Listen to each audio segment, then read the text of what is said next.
Allez, on va à présent entamer cette émission avec ce sujet qui cristallise forcément l'actualité, puisqu'il tourne autour du procès du 28 septembre. Avec cette interrogation, que s'est-il passé en 2017 lors de l'instruction dans l'affaire du 28 septembre 2009?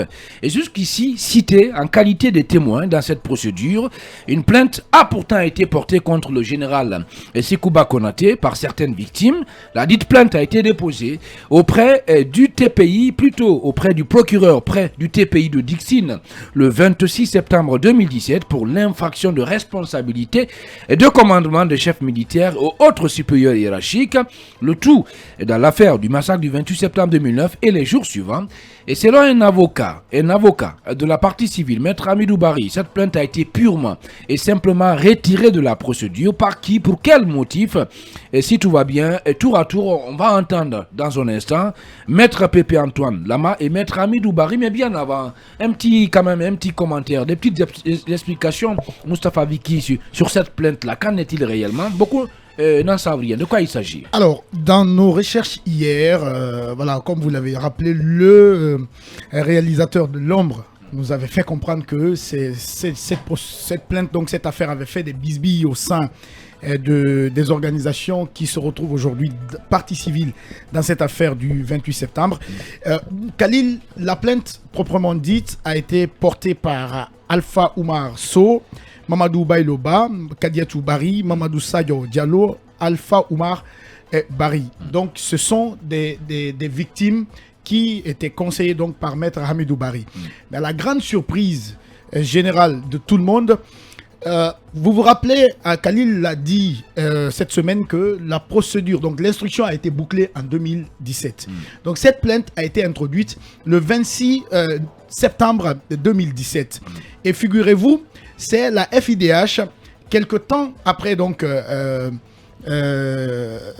disons 3 jours après cette plainte de ces victimes qui sont donc conseillées par Maître Hamidou Bari, qui écrit une lettre à l'OGDH Guinée, donc au président de l'OGDH à l'époque qui était Abdoul Kadiri Diallo, pour attirer donc son attention là-dessus. Si vous me permettez, je vais lire ce paragraphe de la dite lettre.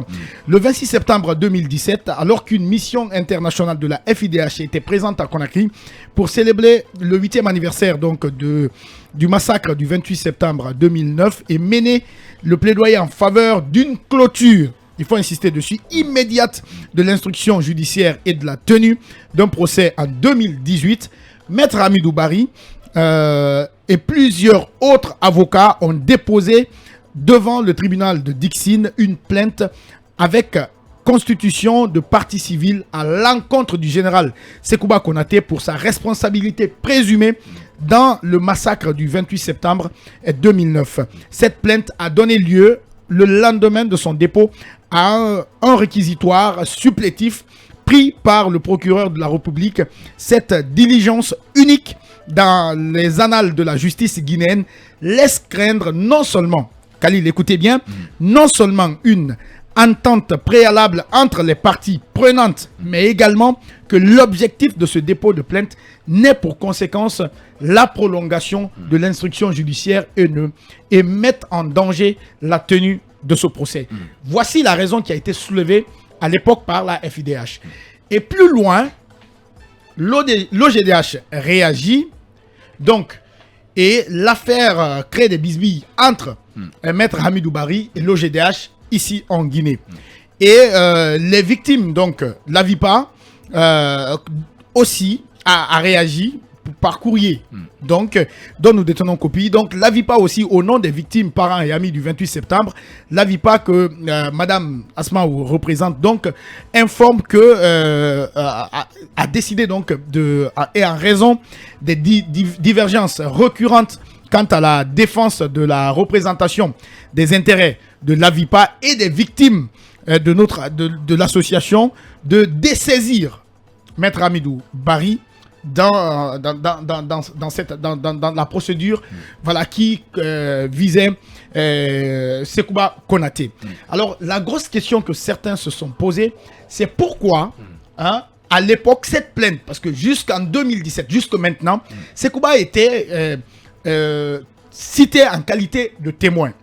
Mais curieusement, Khalil, la lettre qui a conduit au dessaisissement de Maître Hamidou Barry, j'y arrive enfin, qui a amené l'OGDH à dessaisir Maître Hamidou Barry. Cette première lettre est venue de Bujumbura, donc du Burundi. L'OGDH donc de Burundi, qui a écrit à Maître Hamidou Barry en le disant, s'il ne fait pas attention, on va cesser de lui payer son salaire qui s'élevait autour de 500 € à l'époque. Donc plus loin, l'affaire a abouti par une plainte de Maître Hamidou Barry contre les avocats de la FIDH ici en Guinée. Donc l'ordonnance, donc tout ça a amené à une ordonnance de non-informé. Donc la grosse question, encore une fois, c'est pourquoi cette plainte n'a pas abouti en 2017. Parce que figurez-vous, à l'époque, on avait dit, le tribunal, le pool des juges d'instruction avait avancé l'argument comme quoi il n'avait pas toutes les informations sur la filiation de Sekouba Konaté, ce qui n'a pas permis à l'aboutissement de cette procédure. Et les propos de Maître Hamidou Barry à l'époque, donc quelques semaines après donc cette affaire, qui disait qu'il ne reconnaît partie civile dans cette affaire du 28 septembre que l'AVIPA. Donc après donc ces différents problèmes entre lui, la FIDH et l'OGDH, il ne reconnaissait partie civile dans cette affaire que l'AVIPA. Donc la grosse question, c'est si cette procédure avait abouti à l'époque, Sekouba serait-il aujourd'hui sur le banc des accusés ou que s'est-il passé réellement? Est-ce que c'était pour boucler rapidement les instructions ou il y avait Anguichou Roche dans cette affaire? Bien, alors je le précise que dans un instant, si tout va bien, on parlera aussi de ce autre sujet-là qui aussi focalise les attentions, qui fait le chou gras de la presse en Guinée. Eh bien, c'est le colonel Mamadi Doumbouya qui réceptionne un avion pour la Guinée.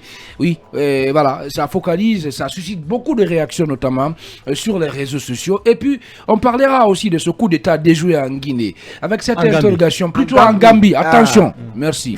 Déjoué en Gambie, ce Adama Barrow. Voilà, avec cette interrogation qui a voulu renverser Adama Barrow, on en parlera. Mais bien avant, Khalil et Camara, cette interrogation, Sekouba Konaté a-t-il été protégé tout ce temps? Je ne serai pas dans le secret de cette procédure pour le savoir, mais je sens quand même qu'il y a lieu de se questionner encore davantage pourquoi cette procédure elle n'a pas abouti, pourquoi Sekouba Konaté a toujours été protégé pendant tout ce temps. Donc il a été protégé. Oui, on peut le penser comme ça. Merci. On peut le penser comme ça. Non, on peut le penser comme ça. Oui. Parce que vous vous rappelez quand même que je l'avais signalé dans cette studio que si Sekouba Konaté, qui était ministre de la Défense à l'époque, moi j'avais pensé que personne ne l'avait cité dans cette situation. Non pas les parties civiles, mais même pas aussi les accusés.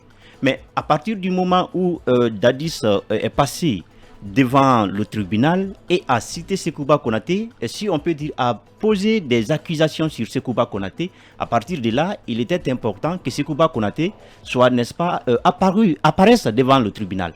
Mais ce qui se passe dans cette procédure, parce que vu qu'il a rappelé un passage, on a fait une plainte avec constitution des parties civiles. Constitution des parties civiles, ce qui veut dire que le parquet même a été mis de côté. On est parti directement devant le juge d'instruction afin d'instruction, n'est-ce pas, sur la situation de Sekouba Konaté. Mais il se trouve qu'à la suite, la procédure n'a pas connu de suite. C'est-à-dire, on n'a pas réellement indiqué est-ce que Sekouba Konaté, il y avait des éléments, des indices graves et concordants, parce que tout cela, ce sont des conditions pour que le juge d'instruction, évidemment, procède à l'inculpation d'une personne. Est-ce qu'il y avait des indices graves ou concordants pour que Sekouba Konaté soit inculpé?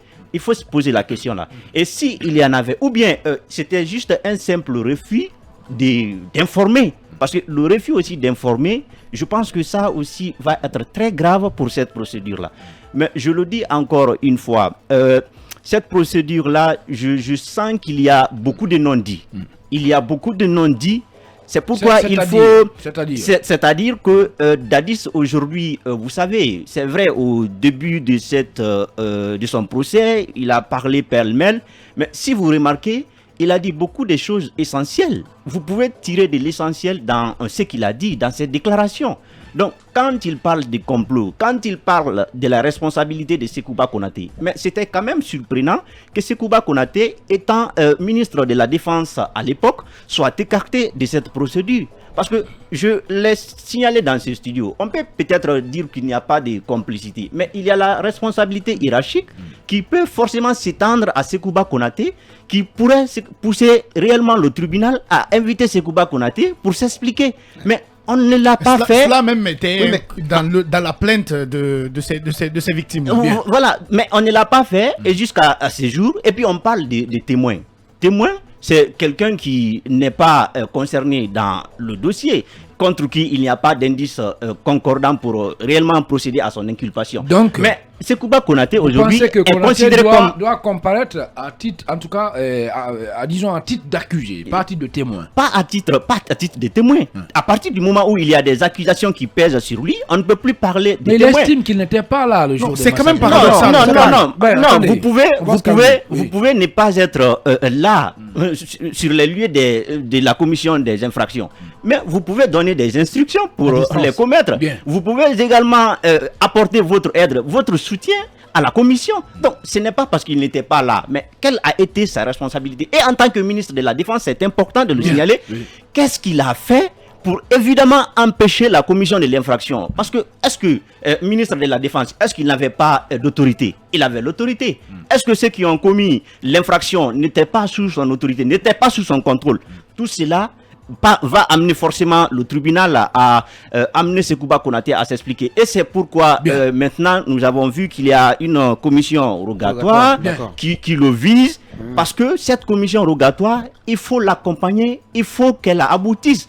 La commission, je l'ai cité ici hier, il y a le procureur de la République qui a adressé la lettre au ministre de la Justice. Je pense que c'est pour apporter le soutien au juge d'instruction, parce que je l'ai dit, le juge d'instruction peut-être pourrait se déplacer, se transporter en France ou séjourner à Sekouba Konaté pour l'informer, ou alors ça va être une collaboration entre les autorités judiciaires françaises et la Guinée. Donc, celle de la Guinée.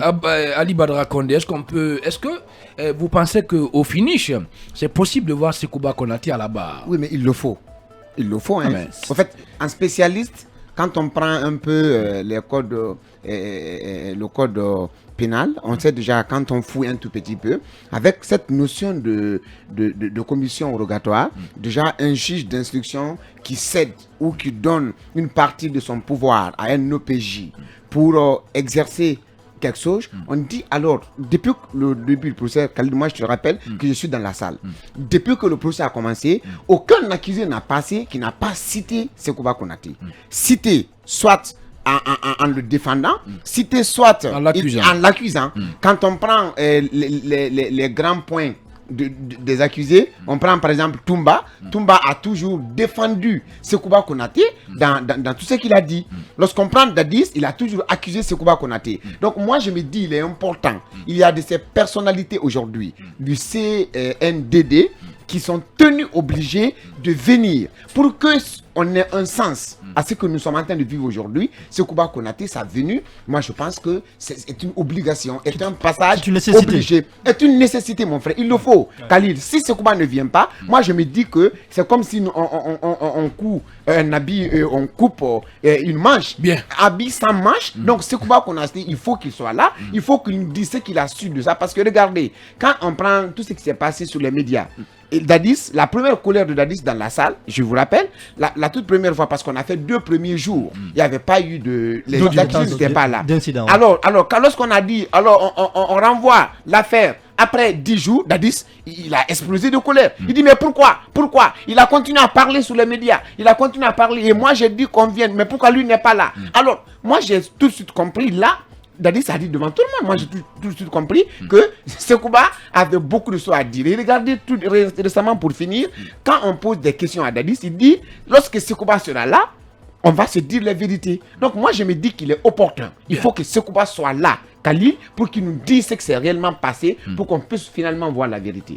Alors, cette question-là, Mamadou Baldé, concrètement, qui avait intérêt à protéger Sekouba Konaté durant tout ce temps-là?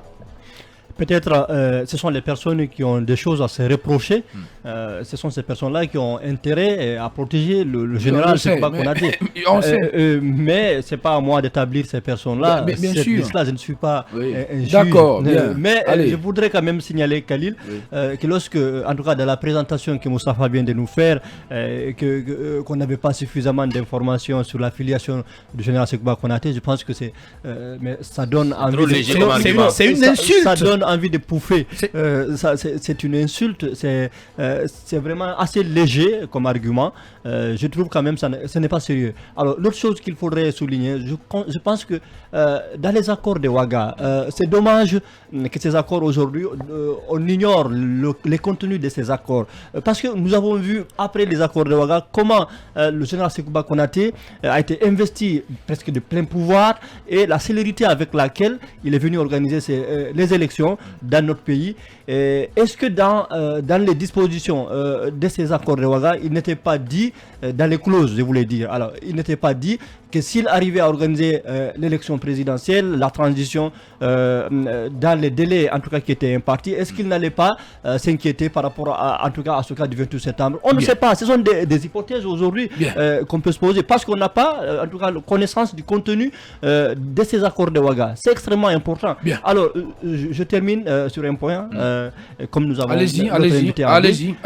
Tout ça aujourd'hui, en tout cas, pose la question de la thèse du complot. Aujourd'hui, la thèse du complot, avec cette question qui a été quand même soulevée par le capitaine Dadis, ça donne des éléments pour créditer cette thèse-là, mais je pense que en tout cas pour empêcher tout cela, des supputations ou en tout cas des déclarations à l'emporte-pièce par-ci par-là, il faudrait qu'ils viennent, qu'ils comparaissent, comme l'a dit mon prédécesseur, cela est devenu une nécessité, il doit le faire pour d'abord laver son honneur, mais aussi pour participer à la manifestation de la vérité dans ce procès. À présent, on va partir sur le terrain pour retrouver Maître Pépé Antoine Lama, l'un des avocats du capitaine Dadis Camara. Ali Barra Condé, on vient d'écouter Maître Pépé Antoine Lama. Oui, mais Maître Pépé est dans son droit. Ce qu'il dit, ça c'est de la normale. Normal à partir du moment qu'il est en train de parler, c'est bien entendu un des avocats de Moussa Dadis Camara. Mais au fait, ce qui est là, en toute sincérité, Khalil, il faut qu'on se dise la vérité.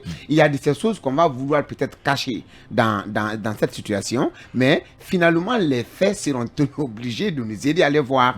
Parce que je vous rappelle toujours qu'au début de ce procès, les 2 premiers jours, il y a eu beaucoup de problèmes entre la défense et la partie civile liée naturellement à la constitution ou non et de ces organisations. Donc moi, je me dis que ça serait obligatoire. Il faut voir déjà avec l'inculpation et le placement sous mandat de dépôt d'autres témoins qui ont une fois été entendus, après gardés et libérés, on les reprend encore. Donc ça veut dire que même on a dit 8 mois ou 9 mois par rapport à ce procès, il faut dire que Khalil, on peut aller jusqu'à 2 ans. Ce procès va banalement nous amener jusqu'à 2 ans parce qu'avec l'allure de sauge, il y a beaucoup de sauge et qu'on va voir à la longue parce qu'il y a beaucoup.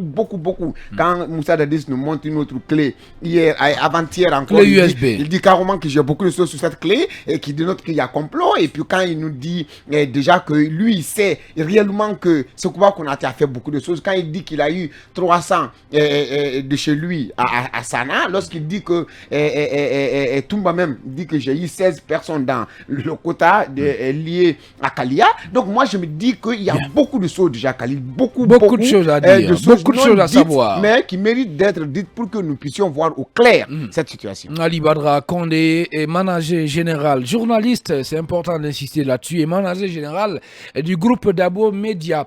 On va partir avec notre écran publicitaire derrière, c'est les infos que vous allez avoir sur Film Guinée avec Fadima Kanté. On revient juste après pour poursuivre ce débat, le supplément d'infos sur Film Guinée. Allez, Abakar Condé, avant la pause, on a écouté en tout cas Maître Pépé Antoine Lama, l'un des avocats de Dadis Camara. En principe, on devait avoir Maître Amidou de la partie civile, mais malheureusement, son numéro ne passe pas. Il m'avait quand même prévenu qu'il se peut qu'il soit du côté de Koya pour transport judiciaire, parce qu'il est du côté du tribunal de commerce. De toute façon, ce n'est que partie remise. C'est un dossier qu'on va suivre. Mais en attendant, Abakar Kondé, on a écouté Maître Pépé Antoine Lama. Hein. Mais écoutez, c'est de bonne guerre et puis c'est un avocat d'un accusé non des moindres qui parle. Donc je pense qu'il y a des inquiétudes qui sont soulevées dans ce qu'il dit quand il parle bien sûr de la possibilité pour la France ou non de coopérer afin que Sekouba Konaté, à défaut d'être extradé, mais puisse être entendu d'où il se trouve. Je pense que c'est des inquiétudes légitimes. On a vu le scénario bien sûr qui est soulevé avec la partie civile, les rebondissements. Mais voilà, je crois que pour la manifestation de la vérité, il est important, sinon que vital, que Sekouba Konaté puisse livrer sa part de vérité, puisqu'il a été cité plusieurs fois, une fois par le capitaine Moussa Dadis Camara, d'ailleurs sur la question cruciale pour le recrutement du camp de Kalia. Alors Dadis dit qu'il n'a rien à dire tant que Sekouba n'est pas là, comme pour dire qu'il doit avoir forcément une confrontation. Il reviendra au tribunal de faire en sorte que tous qui ont été cités, parce qu'on sait tout ce que la procédure a été biaisée, la procédure d'instruction évidemment. Donc il est important aujourd'hui pour permettre à ce procès à suivre son cours normal et aller jusqu'au bout, parce que les Guinéens attendent beaucoup de ce procès-là. Il est important parce que c'est un procès, au-delà d'être un procès qui va mettre fin à tout ce qui s'est passé, mais ce sera un procès dissuasif pour les prochaines possibilités pour certaines personnes qui voudraient se livrer à des exactions, à des crimes de ça. Donc je pense qu'il est important que ce tribunal puisse faire le mieux afin que Sekouba Konaté et autres qui ont été cités dans ce procès soient entendus, parce qu'on ne peut pas croire que Sekouba Konaté, ministre de la Défense nationale, numéro 2 du CNDD, ne puisse pas être entendu par les juges d'instruction. Et d'ailleurs, je pense que c'est pourquoi je suis parmi ces personnes-là qui estiment qu'il y a eu un deal entre Sekouba Konaté et Alpha Condé. Abakar Kondé, on l'a toujours dit, mais on a toujours été incapable de le prouver quand même. Mais écoutez, de quel deal il s'agit? De quel deal il s'agit? Quand Dadis a commencé les instructions, on a mis en place la commission d'enquête nationale. Il y a des gens qui ont été auditionnés, qui ont été coulés au pilori. Il y en a même qui ont été considérés comme des parias, c'est le cas de Toumba Diakité. Et finalement, quand Sekouba Konaté a pris le relais, on a poursuivi les instructions, mais Sekouba a été incapable d'inculper les gens. Il a fallu que Alpha Condé soit là pour inculper certaines personnes qui sont ciblées, malheureusement qui ont travaillé et continuent à travailler avec lui. Sekouba qui était au centre des affaires n'a pas été entendu. Mais c'était pas lui le président qu'on Mais Sekouba Konaté a été le président de la transition. Oui, mais après les massacres du 28 septembre. En son temps, les auditions sont poursuivies. En son temps, il y a eu des personnes qui ont été foutues en prison. Et après, quand Alpha Condé est venu, finalement, on a comme l'impression que les gros bonnets ont été épargnés, ont été protégés. On a vu Par qui Condé? Alpha Condé. Non, vous n'avez pas de preuve. On a des gens qui ont été inculpés. Écoutez, on a des gens qui ont été... Vous êtes trop figé sur la personne de Alpha Condé. Non, c'est pas ça, vous vous trompez. Il y a des gens qui ont été inculpés, qui étaient aux affaires, alors que Toumba aussi était un des inculpés, mais qui était au Niouf pendant plus de combien d'années? Qui a arrêté Toumba Diakité? Un traitement de faveur. Qui a arrêté Toumba? Mais écoutez... Mais c'est Alpha Condé qui l'a arrêté quand même. Toumba dit qu'il s'est rendu. Après, ça va.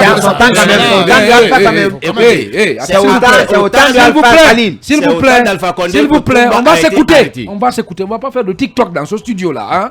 Ben, allez, quand même, c'est au temps d'Alpha qu'il a été arrêté. C'est au temps d'Alpha Condé qu'il a été arrêté. Et au même moment, Alpha Condé a protégé certains aussi inculpés. Vous n'avez pas de preuves. Hein? Mais écoutez, non, Kegoro était aux affaires. Il était le secrétaire général du... Écoutez, mais ils sont nombreux là. La loi peut-être ne parle pas cette fois-ci. Parlons de la loi. Je pense qu'aujourd'hui, pour permettre à ce procès d'aller au bout et permettre aux Guinéens de savoir ce qui s'est passé. Merci. La responsabilité de Konaté doit être située dans ce qui s'est passé. Merci. S'il est coupable ou complice, on le saura plus. Dadis estime à tort et à raison que Sekouba Konaté est complice. Allez, en 30 secondes, Mamadou Boye. Alors, on a écouté les propos, en tout cas les explications de Maître Pépé Antoine Lama avec attention, mais ce qu'il faille quand même souligner, c'est 2 points. Le premier point, c'est qu'aujourd'hui, la nécessité s'impose que le général Sekouba Konaté quand même puisse prendre la parole pour donner sa part de vérité dans les atrocités des massacres du 28 septembre. Bon, à titre de témoin ou pas, c'est au tribunal d'en juger, mais ce qu'il est important aujourd'hui, il faut qu'il parle, il faut qu'il donne sa part de vérité, et vous le savez,